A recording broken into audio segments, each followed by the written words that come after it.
Need a winter holiday escape?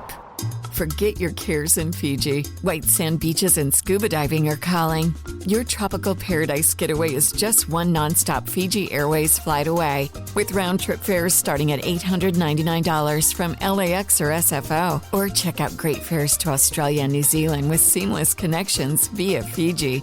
Book now at FijiAirways.com. From here to happiness, flying direct with Fiji Airways.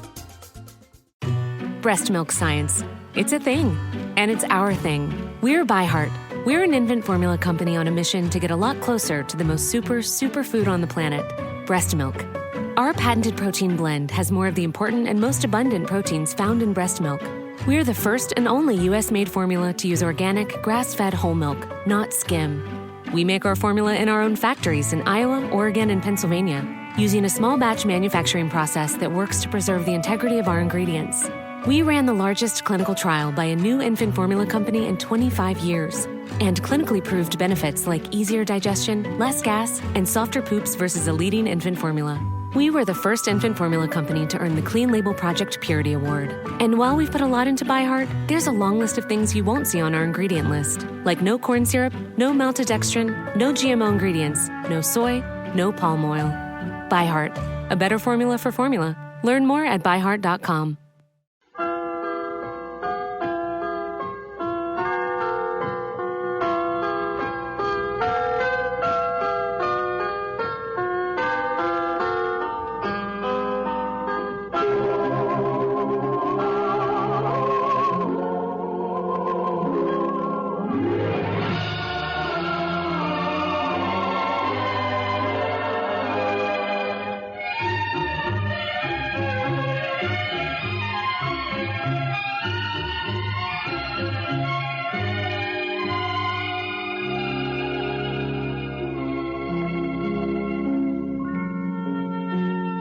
$1.87. That was all.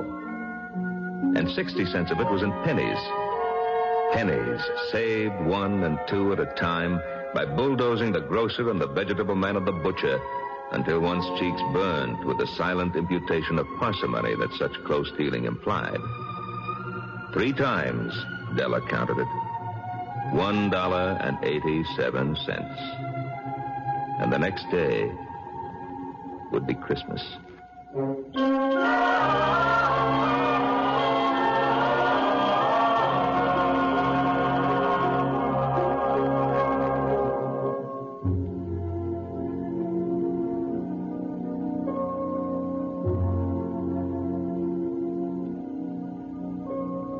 was clearly nothing to do but flop down on the shabby little couch and howl. So Della did it, which instigates the moral reflection that life is made up of sobs, sniffles, and smiles, with sniffles predominating. Now, while the mistress of the home is gradually subsiding from the first stage to the second, take a look at the home. A furnished flat at $8 per week. It didn't exactly beg a description, but it certainly had that word on the lookout for the mendicancy squad. In the vestibule below was a letterbox into which no letter would go, and an electric button from which no mortal finger could coax a ring. Also appertaining thereunto was a card bearing the name Mr. James Dillingham Young.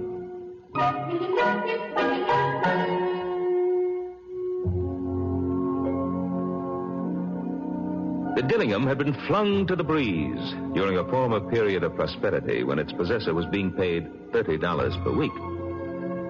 Now, when the income was shrunk to $20, the letters of Dillingham looked blurred, as though they were thinking seriously of contracting to a modest and unassuming D. But whenever Mr. James Dillingham Young came home and reached his flat above, he was called Jim and greatly hugged by Mrs. James Dillingham Young, already introduced to you as Della, which is all very good.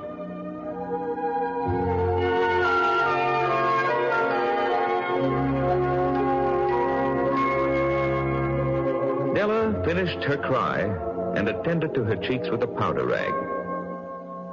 She stood by the window and looked out dully at a gray cat walking a gray fence in a gray backyard.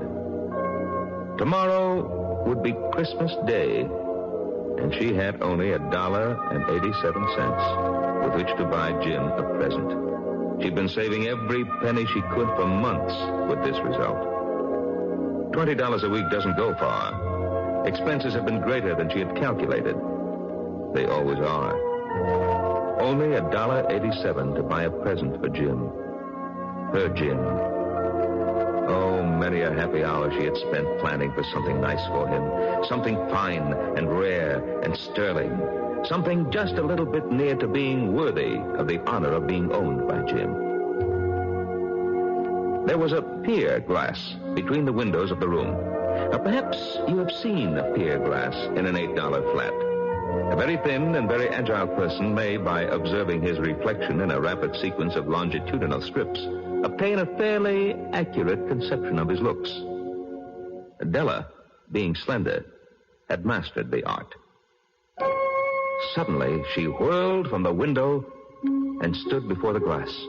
Her eyes were shining brilliantly, but her face had lost its color within 20 seconds. Rapidly, she pulled down her hair and let it fall to its full length. Now, there were two possessions of the James Dillingham Youngs in which they both took a mighty pride. One was Jim's gold watch that had been his father's and his grandfather's.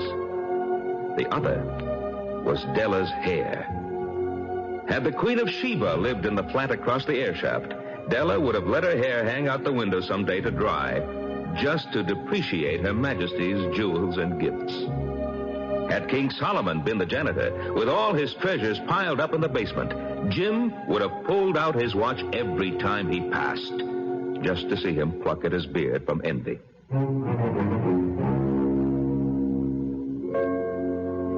So now Della's beautiful hair fell about her, rippling and shining like a cascade of brown waters. It reached below her knee and made itself almost a garment for her. And then she did it up again, nervously and quickly. Once she faltered for a moment and stood still, while a tear or two splashed on the worn red carpet. On went her old brown jacket. On went her old brown hat. With a whirl of skirts and with a brilliant sparkle still in her eyes, she fluttered out the door and down the stairs to the street.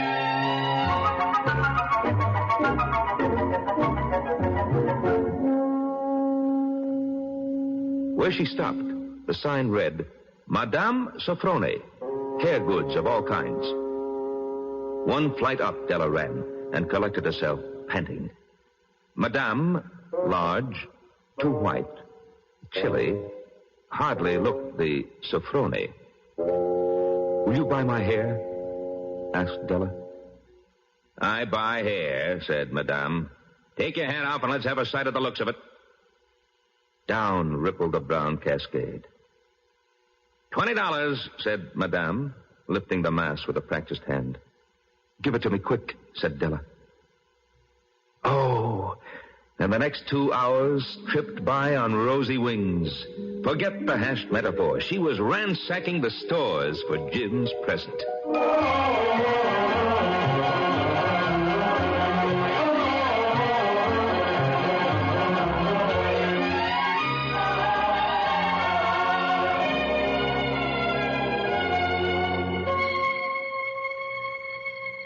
She found it at last. It surely had been made for Jim and no one else. There was no other like it in any of the stores, and she had turned all of them inside out. It was a platinum bob chain, simple and chaste in design, properly proclaiming its value by substance alone and not by meretricious ornamentation, as all good things should do. It was even worthy of the watch. As soon as she saw it, she knew that it must be Jim's. It was like him. Quietness and value. The description applied to both. $21 they took from her for it, and she hurried home with the 87 cents. With that chain on his watch, Jim might be properly anxious about the time in any company. Grand as the watch was, he sometimes looked at it on the sly on account of the old leather strap that he used in place of a chain.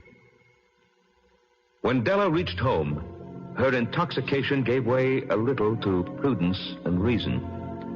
She got out her curling irons and lighted the gas and went to work repairing. Within 40 minutes, her head was covered with tiny, close-lying curls that made her look wonderfully like a truant schoolboy. She looked at her reflection in the mirror long, carefully, and critically. If Jim doesn't kill me, she said to herself, before he takes a second look at me, he'll say I look like a Coney Island chorus girl. But what could I do? Oh, what could I do with $1.87? At 7 o'clock, the coffee was made and the frying pan was on the back of the stove, hot and ready to cook the chops. Jim was never late. Della doubled the fob chain in her hand and sat on the corner of the table near the door that he always entered. Then she heard his step on the stair way down on the first flight, and she turned white for just a moment. She had a habit of saying little silent prayers about the simplest everyday things, and now she whispered, "Please, God, make him think I'm still pretty." The door opened, and Jim stepped in and closed it. He looked thin and very serious. Poor fellow. He was only 22. And to be burdened with a family. He needed a new overcoat, and he was without gloves. Jim's eyes were fixed upon Della, and there was an expression in them that she could not read, and it terrified her. It was not anger, nor surprise, nor disapproval, nor horror, nor any of the sentiments that she'd been prepared for. He simply stared at her fixedly with that peculiar expression on his face. Della wriggled off the table and went for him. "Jim, darling," she cried, "don't look at me that way. I had my hair cut off and sold it because I couldn't have lived through Christmas without giving you a present. It'll grow out again. You won't mind, will you? I just had to do it. My hair grows awfully fast. Say Merry Christmas. Please, Jim. And let's be happy. Oh, you don't know what a beautiful, nice gift I've got for you." "You've cut off your hair?" asked Jim laboriously, as if he hadn't arrived at that patent fact yet, even after the hardest mental labor. Jim looked about the room curiously. "You say your hair is gone?" he said, with an air almost of idiocy. "You needn't look for it," said Della. "It's sold, I tell you. Sold and gone, too. It's Christmas Eve. Be good to me, for it went for you. Maybe the hairs on my head were numbered," she went on with a sudden, serious sweetness. "But nobody could ever count my love for you. Shall I put the chops on, Jim?" Out of his trance, Jim seemed quickly to wake. He enfolded his Della. For 10 seconds, let us regard with discreet scrutiny some inconsequential object in the other direction. Then Jim drew a package from his overcoat pocket and threw it upon the table.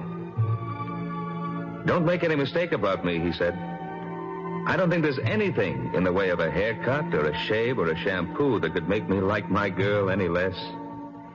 But if you'll unwrap that package, you may see why you had me going a while at first." White fingers and nimble tore at the string and paper, and then an ecstatic scream of joy. And then, alas, a quick feminine change to hysterical tears and wails, necessitating the immediate employment of all the comforting powers of the Lord of the Flat. For there lay the combs. The set of combs, side and back, that Della had worshipped for long in a Broadway window. Beautiful combs, pure tortoiseshell, with jeweled rims, just the shade to wear in the beautiful, vanished hair. They were expensive combs, and her heart had simply craved and yearned over them without the least hope of possession. And now they were hers.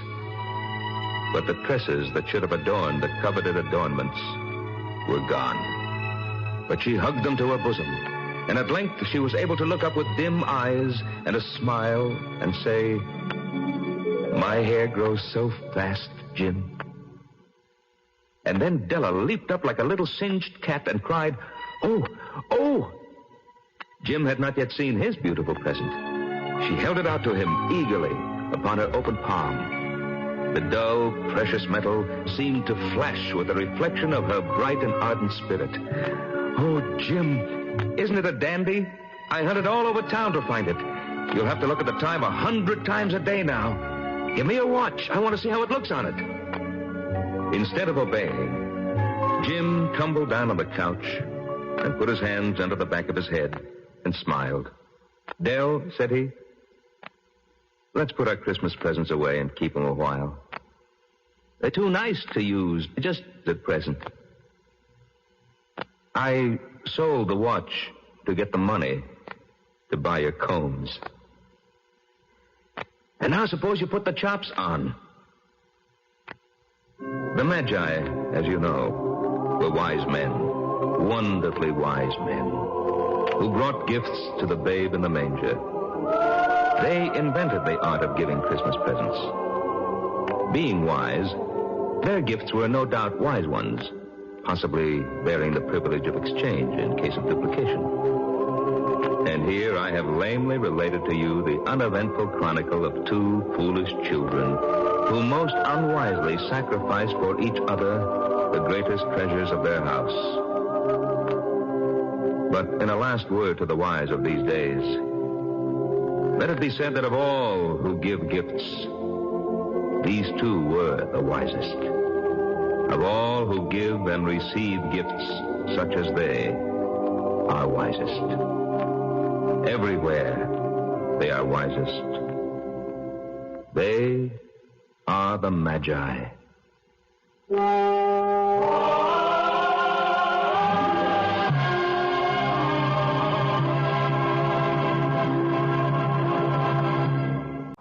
Need a winter holiday escape? Forget your cares in Fiji. White sand beaches and scuba diving are calling. Your tropical paradise getaway is just one nonstop Fiji Airways flight away, with round-trip fares starting at $899 from LAX or SFO. Or check out great fares to Australia and New Zealand with seamless connections via Fiji. Book now at FijiAirways.com. From here to happiness, flying direct with Fiji Airways. With the Lucky Land Slots, you can get lucky just about anywhere. This is your captain speaking. We've got clear runway and the weather's fine, but we're just going to circle up here a while and get lucky. No, nothing like that. It's just these cash prizes add up quick. So I suggest you sit back, keep your tray table upright, and start getting lucky. Play for free at LuckyLandSlots.com. Are you feeling lucky? No purchase necessary. Void where prohibited by law. 18+ terms and conditions apply. See website for details.